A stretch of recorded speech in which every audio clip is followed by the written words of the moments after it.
Hello दोस्तों, स्वागत है आपका आपके YouTube channel royal study hub में। दोस्तों, कक्षा 10 की एनसीईआरटी बुक शुरुआत से खत्म करेंगे और एक एक्सरसाइज को डेली खत्म करते हुए चलेंगे। देख लीजिए, एनसीईआरटी बुक है एक्सरसाइज 1.1। क्वेश्चन नंबर 1 कह रहा है निम्नलिखित संख्याओं का एचसीएफ ज्ञात करने के लिए यूक्लिड विभाजन एल्गोरिथ्म का प्रयोग कीजिए। पहला कह रहा है 135 और 225। तो देखिए, हम लोग को एक फार्मूला पता होना चाहिए यूक्लिड विभाजन एल्गोरिथ्म का। यूक्लिड विभाजन एल्गोरिथ्म का इसका हम लोग का फार्मूला होता है a is equal to B Q plus R, जहां जहां r बराबर नहीं है जीरो के। a is equal to B Q plus R जहां r बराबर नहीं है जीरो के। ठीक है, ये इस फार्मूले का प्रयोग करके इस क्वेश्चन को हम लोग लगाते हुए चलेंगे। तो देखिए, पहले क्या करेंगे, 135 आपका देख रहे हैं, तो 135 और 225 में क्या बड़ा है 225। तो 225 बराबर हम लोग लिख देंगे 135 गुणे 1 प्लस कितनी बार जाएगा, तो 135 एक बार जाएगा तो कितना शेष बचेगा 90। चूंकि 90 जहां r बराबर है जीरो, सॉरी r किसके बराबर होना चाहिए, जीरो तक आना चाहिए। 90 देख रहे हैं जीरो के बराबर नहीं है, आगे निकालते हैं। अब अगली बार क्या मानेंगे, ध्यान से समझिएगा इस क्वेश्चन को। पहले इसको हम लोग a मानते हैं, इसको b मानते हैं। जितनी बार जाएगा वो क्वेसेंट हो जाएगा प्लस रिमाइंडर आ जाएगा। अगली बार जब हम लोग मानेंगे तो ये हम लोग का a हो जाएगा और जो रिमाइंडर आया वो हम लोग का b हो जाएगा। तो अगली बार क्या करेंगे, 135 बराबर में 90 गुणे 1 प्लस कितनी बार कितना शेष बचेगा 45। अब भी देख रहे हैं 45 हमारा जीरो के बराबर नहीं आया है, तो अब फिर क्या हो जाएगा, ये वाला हमारा a हो जाएगा, ये वाला हमारा क्या हो जाएगा b हो जाएगा। तो लिखेंगे क्या, 90 बराबर 45 गुणे 2 प्लस जीरो। देख रहे हैं ना, रिमाइंडर कितना आ गया जीरो। ठीक है, रिमाइंडर कितना आ गया जीरो। r हमारा कभी भी जीरो से छोटा नहीं होना चाहिए। रिमाइंडर जीरो आ गया तो अतः HCF बराबर किससे पूरी तरीके कटा है 45 से, तो 45 हमारा क्या हो जाएगा, राइट आंसर हो जाएगा। राइट आंसर क्या हो जाएगा, 45 हमारा क्या हो जाएगा, आंसर हो जाएगा। ठीक है दोस्तों, दूसरा कह रहा है, इसका दूसरा देखते हैं। दूसरा कह रहा है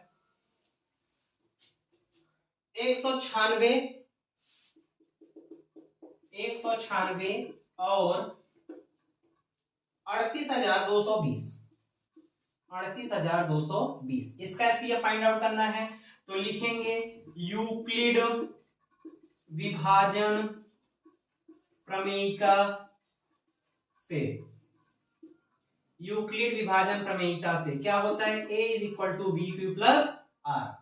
ए हमारा क्या होता है, यहां पर देखेंगे तो 38,220 आपका बड़ा है 196 से, तो 38,220 हमारा क्या हो जाएगा, ए हो जाएगा। तो लिखेंगे 38,220 बराबर 38,220 बराबर 196 गुणे कितनी बार जाएगा, तो राइट साइड में आप कहीं पर एक रफर कर लीजिएगा। 38,220 196 दूना 2 छंग 12 2 9 18 19 2 1 कम 2 1 3 दो बार 2 छंग 12 को हासिल लगाए, दोनों 18 19 हासिल लगाए, 2 1 कम 2 1 3 ज्यादा हो जा रहा है, एक बार लेके जाएंगे 196 12 में 6 गया 6, यहाँ पर 7 17 से 9 गया 8, यहाँ पर 2 2 में से गया 1, फिर 2 बार जाएगा। अब कितनी बार ले जाएंगे, तो 9 बार ले जाएंगे। 9 छाका 54 5 9 9 81 5 86 8 9 कम 9 8 17, 12 में से 4 गया 8, यहाँ पर कितना बचा, यहाँ पर हमारा बचा 5, 15 में से 6 गया 9, यहाँ पर कुछ नहीं, कैंसिल आउट, ये आ गया जीरो। कितनी बार जाएगा, तो 5 बार लेके जाते हैं, 5 छंग 30 5 9 45 3 48 5 1 कम 5 4 9, पूरी तरीके से हमारा कट गया। तो कितनी बार गया, 195 बार। तो आ जाएगा 196 गुणे 195 प्लस जीरो। देख लीजिए 38,220 बराबर क्या लिख सकते हैं, 196 गुणे 195 प्लस जीरो। रिमाइंडर हमारा कितना आ गया जीरो, पूरी तरीके किससे विभाजित हुआ 196 से, तो अतः हमारा एचसीएफ हो जाएगा, एचसीएफ बराबर 196। एचसीएफ बराबर क्या आ जाएगा 196, यही हमारा क्या हो जाएगा राइट आंसर। चलिए नेक्स्ट देखते हैं। तीसरा कह रहा है कि 867 और 255। तीसरा कह रहा है 867 और 255। तो देखिए यहां पर देखेंगे तो 867 हमारा बड़ा है 255 से, 867 बड़ा है किससे, 255 से। तो यहां पर हमारा ए क्या हो जाएगा 867 और बी क्या हो जाएगा 255। तो लिखेंगे क्या, यूक्लिड विभाजन प्रमेयिका से,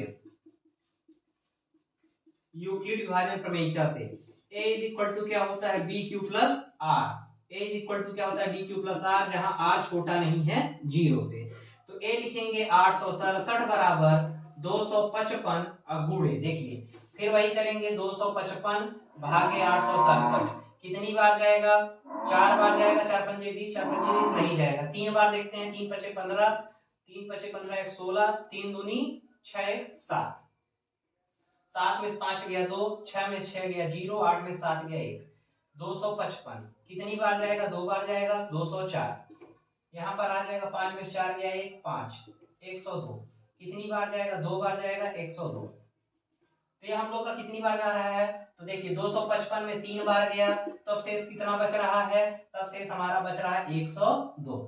ध्यान समझिएगा, 867 को 255 गुणे 3 करेंगे, बी हमारा 255 है, तो 255 गुणे कितनी बार जाएगा, 3 बार जाएगा, तो शेष कितना बच रहा है 102, शेष 0 नहीं आ रहा है। फिर करेंगे, अब ये हमारा ए हो जाएगा और ये हमारा क्या हो जाएगा, बी हो जाएगा। अगली बार हो जाएगा 255 बराबर में 102 गुणे 2 प्लस शेष क्या बच रहा है 51, अब भी शेष 0 नहीं आ रहा है, ये हमारा बी हो गया, ये ए हो गया। अब लिखेंगे 102 बराबर 51 गुणे 2 प्लस 0, कट गया पूरी तरीके से। तो हम किससे कट रहा है 51 से, तो एचसीएफ हमारा कितना हो जाएगा 51, और यही क्या हो जाएगा आंसर हो जाएगा। तो हम लोग का कह रहा है दर्शाइए कि कोई भी धनात्मक विषम पूर्णांक 6q+1, 6q+3, 6q+5 के रूप का होता है। तो लिखेंगे क्या, माना ए कोई धनात्मक पूर्णांक है जहां b बराबर 6। ध्यान समझिएगा, जब भी क्वेश्चन दे तो जो क्वेश्चन के साथ गुणा है वो हमारा क्या हो जाएगा, b हो जाएगा। जब b बराबर 6 है तो r बराबर क्या हो जाएगा, तो r हमेशा 6 से कम, 6 b है तो r बराबर हमेशा b से कम, तो r क्या हो जाएगा 0, 1, 2, 3, 4, 5। r बराबर हमारा क्या क्या आ जाएगा 1, 0, 1, 2, 3, 4, 5। अब वैल्यू पुट करते हैं, जब r बराबर 0 तब a बराबर हमारा क्या हो जाएगा, फार्मूला होता है B Q plus R, value put करेंगे हो जाएगा 6q प्लस 0, आ जाएगा 6q, क्या आ जाएगा 6q।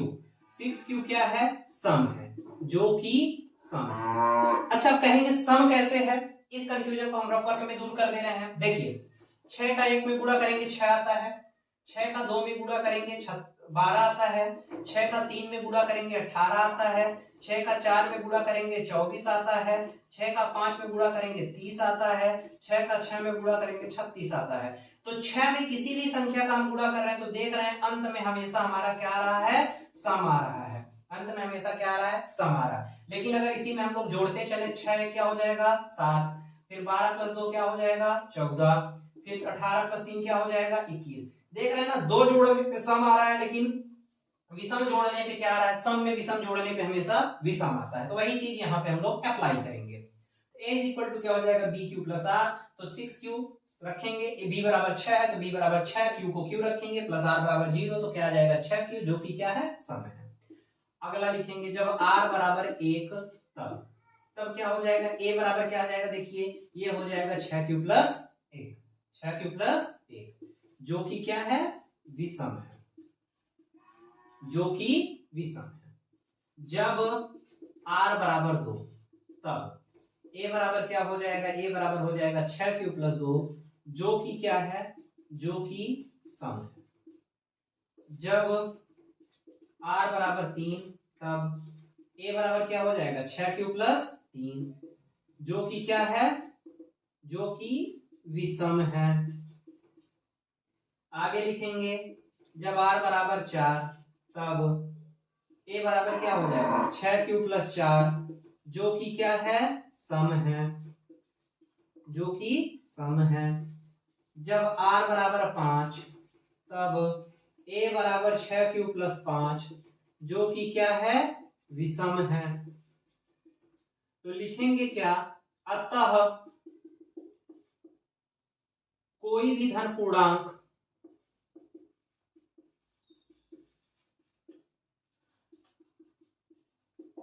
6q plus 1, 6q plus 3,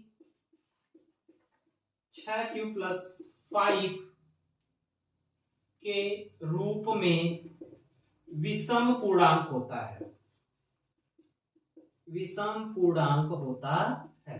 यही हमारा क्या हो जाएगा, प्रूव हो जाएगा। ठीक है, समझ में आ गया क्वेश्चन। चलिए नेक्स्ट करते हैं, क्वेश्चन नंबर 3।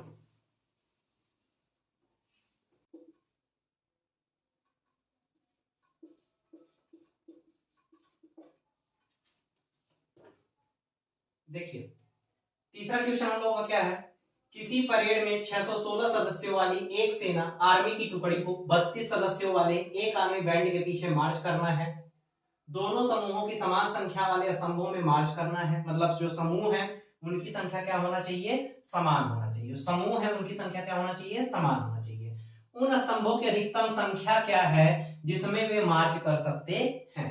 तो कुछ नहीं करना है, जब भी ऐसा क्वेश्चन दिखे तो आपको क्या करना है, 616 तथा 32 का HCF फाइंड आउट कर देना है, मतलब मासा फाइंड आउट कर देना है, मासा आपको ज्ञात कर देना है। तो देखिए कैसे निकालेंगे, यूक्लिड डिवीजन लेमा से निकालेंगे। तो a बराबर होता है bq प्लस r, a हमारा है 616 बराबर 32 गुणे कितनी बार जाएगा, तो 32 से 616 में भाग देंगे तो 32 एक कम 32, 11 से 2 गया 9, 5 में से 3 गया 2 6। ठीक है, कितनी बार जाएगा, तो 8 वाले जाएंगे, तो 8 दूना 16, 8 त्रिक 24 एक 25, नहीं 9 वाले लेकर चले जाइए, 9 दूनी 18 और 9 त्रिक 27 एक 28, 16 से 8 गया 8, ये पूरी तरीके कैंसिल, ये कैंसिल। ठीक है, देखिए कितना बार गया 32, तो ये हो जाएगा 4 बार जाएगा तो 8 चौक 32 कट गया पूरी तरीके से। तो 616 बराबर क्या हो जाएगा, 32 गुणे 19 और प्लस में शेष क्या बचा 8, शेष क्या बचा 8। देखिए चूंकि r बराबर 0 आया नहीं है तो a बराबर ये हो जाएगा, b बराबर ये हो जाएगा। अगली बार क्या करेंगे, 32 बराबर 8 गुणे 4 प्लस 0, तो हमारा मासा कितना आ गया, मासा बराबर 8 आ गया और यही हमारा क्या हो जाएगा, फाइनल आंसर हो जाएगा। अर्थात अधिकतम जो स्तंभों की संख्या है वो कितनी है, 8 है। अधिकतम स्तंभों की संख्या कितनी है, 8 है। यही हमारा क्या हो जाएगा, राइट आंसर। क्वेश्चन नंबर 4 है, यूक्लिड विभाजन प्रमेयिका का प्रयोग करके दर्शाइए कि किसी धनात्मक पूर्णांक का वर्ग किसी पूर्णांक m के लिए 3m या 3m प्लस 1 के रूप का होता है। ऐसे क्वेश्चन को क्या करेंगे, माना a कोई धनात्मक पूर्णांक है जहां, माना a कोई धनात्मक पूर्णांक है जहां b बराबर 3, तो जब b बराबर 3 लेंगे तो r बराबर क्या हो जाएगा, 0, 1, 2। आपको हम बताए हैं कि जो भी b होता है हमेशा उससे एक कम तक हमारा क्या होता है, r होता है। क्लियर है, चलिए वैल्यू पुट करते हैं। जब r बराबर 0 तब a बराबर क्या हो जाएगा, a बराबर हो जाएगा 3q प्लस 0, a बराबर हो जाएगा हमारा, a बराबर हमारा आ जाएगा 3q। चूंकि क्या कहा है, किसी धनात्मक पूर्णांक का वर्ग, तो वर्ग कहा है तो लिखेंगे क्या, दोनों पक्षों का वर्ग करने पर, दोनों पक्षों का वर्ग करने पर तो हमारा आ जाएगा a स्क्वायर बराबर 3q का होल स्क्वायर, यहां से आ जाएगा a स्क्वायर बराबर 9q स्क्वायर, a स्क्वायर बराबर 3 कॉमन यहां ले लेंगे तो बचेगा क्या, 3q स्क्वायर। अब क्या मानेंगे, 3q स्क्वायर को हम लोग यम मान लेते हैं, तो यहां से आ जाएगा a स्क्वायर बराबर 3m, समीकरण नंबर 1। ठीक है, अगला करते हैं, जब r बराबर 1 तब a बराबर क्या हो जाएगा, 3q प्लस 1। फिर वही करेंगे, दोनों पक्षों का वर्ग करने पर, दोनों पक्षों का वर्ग करने पर हो जाएगा ए स्क्वायर बराबर 3q प्लस 1 का होल स्क्वायर। ए स्क्वायर बराबर आ जाएगा 9q square plus 6q plus 1। ध्यान से समझना, यहीं पे इन दोनों में कॉमन क्या होगा, बस इन दोनों में कॉमन हमको देखना है। तो इन दोनों में कॉमन हो जाएगा ए स्क्वायर बराबर 3q कॉमन, इसको हम लोग क्या लिख सकते हैं, इसको हम लोग लिख सकते हैं, ठीक है, इसको हम लोग लिख सकते हैं 3q प्लस 2 और प्लस में 1। हाँ या ना, लिख सकते हैं, या फिर सिर्फ 3 कॉमन लेते हैं, इसको 3q स्क्वायर प्लस 2q लिखा जा सकता है, लिखा जा सकता है। इसको हम लोग क्या कॉमन मान लेते हैं, m, तो ये क्या हो जाएगा 3m प्लस 1, समीकरण नंबर 2। अगला देखते हैं, जब r बराबर 2 तब a बराबर क्या हो जाएगा 3q प्लस 2। फिर लिखेंगे दोनों पक्षों का वर्ग करने पर, दोनों पक्षों का वर्ग करने पर आ जाएगा ए स्क्वायर बराबर 9q स्क्वायर प्लस 3 दूनी 6 दूनी 12q प्लस 2 दूनी 4। इन दोनों में का, अच्छा इसको थोड़ा सा और तोड़ेंगे, इसको हम लोग लिख सकते हैं ए स्क्वायर बराबर 9q square plus 12q plus 3 plus 1 लिख सकते हैं। इनमें कॉमन देखते हैं क्या हो जाएगा 3 कॉमन, ए स्क्वायर बराबर हो जाएगा 3 कॉमन, तो 3q square plus 4q plus 1 और प्लस में 1।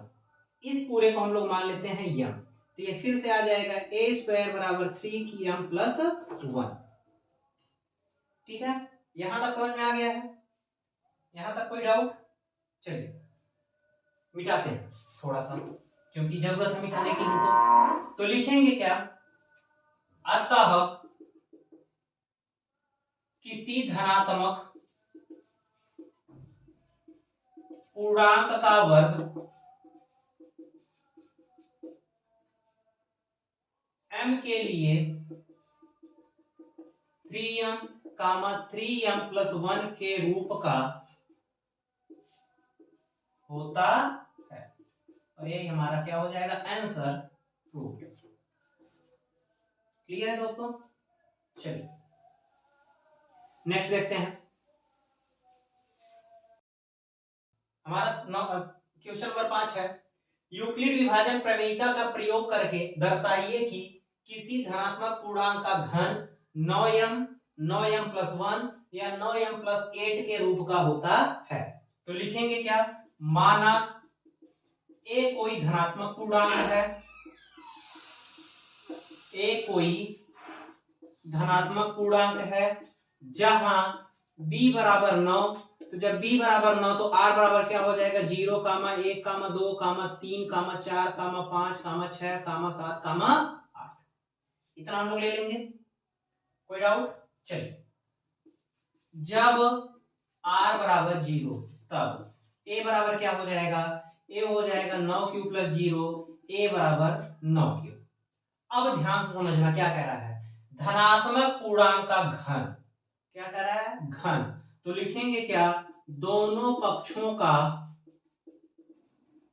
घन करने पर, घन करेंगे तो आ जाएगा a क्यूब बराबर 9q का होल क्यूब, यही आ जाएगा a क्यूब बराबर 9 9 81 9 729 क्यू क्यूब।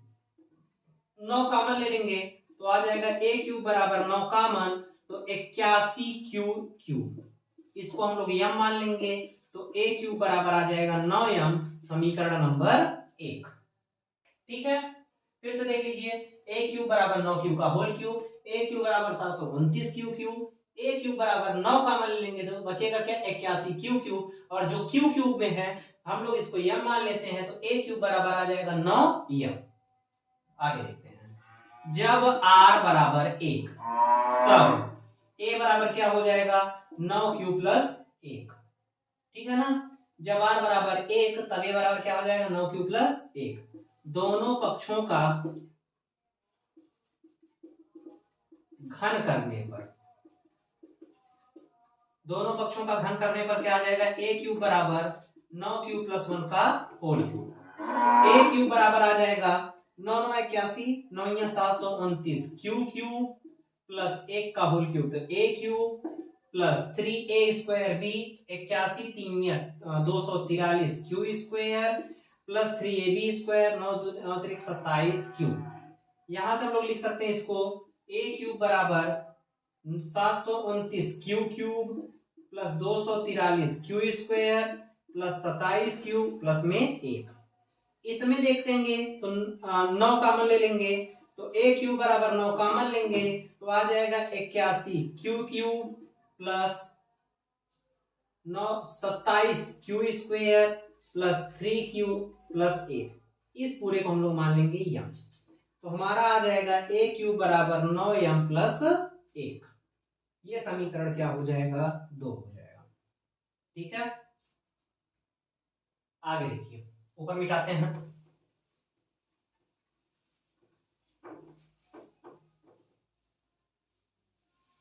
जब जब b आर बराबर 2, आर बराबर कितना लेते हैं 2, तब a बराबर क्या हो जाएगा 9 क्यूब प्लस 2। फिर करेंगे दोनों पक्षों का घन करने पर, घन करेंगे तो हो जाएगा a क्यूब बराबर 9 क्यूब प्लस 2 का होल क्यूब। चलिए, तो हो जाएगा a क्यूब बराबर 729 क्यू क्यूब प्लस 2 दूनी 4 दूनी 8 प्लस 2 दूनी 4, 4 एकम 4 और 4 8 32 324 क्यू स्क्वायर प्लस सॉरी दोस्तों, हो जाएगा 3a² बी 9 9 81 81 छक्का 6 एकम 6 6 48 486 क्यू स्क्वायर प्लस 3ab², तो 9 3 27 और 27 चौके, तो 4 7 28 और 4 दूनी 8 2 10 108 क्यू। इसको हम लोग इस रूप में लिख सकते हैं a क्यूब बराबर 729 Q cube plus 486 Q square plus 108 Q plus में 8। इन तीनों में यहाँ 9 कॉमन ले लेंगे तो a क्यूब बराबर हो जाएगा 9 कॉमन, तो आ जाएगा 81 Q cube plus 9 5 45 9 4 36 54 Q square plus 12 Q plus में 8। इसको हम लोग मान लेंगे यम, तो a क्यूब बराबर आ जाएगा 9m प्लस 8। तो लिखेंगे क्या, इसको समीकरण क्या मान लेते हैं 3, समीकरण 3। आगे ध्यान समझिएगा, समीकरण 1 2 तथा 3 से हम कह सकते हैं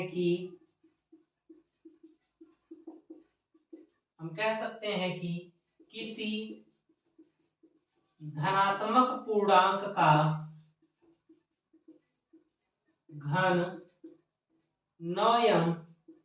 9m प्लस 1 9m प्लस 8 के रूप का होता है। तो ये था हम लोग का एक्सरसाइज 1.1 एनसीईआरटी क्लास 10th का। आशा करता हूं वीडियो पसंद आई है। अगर वीडियो पसंद आई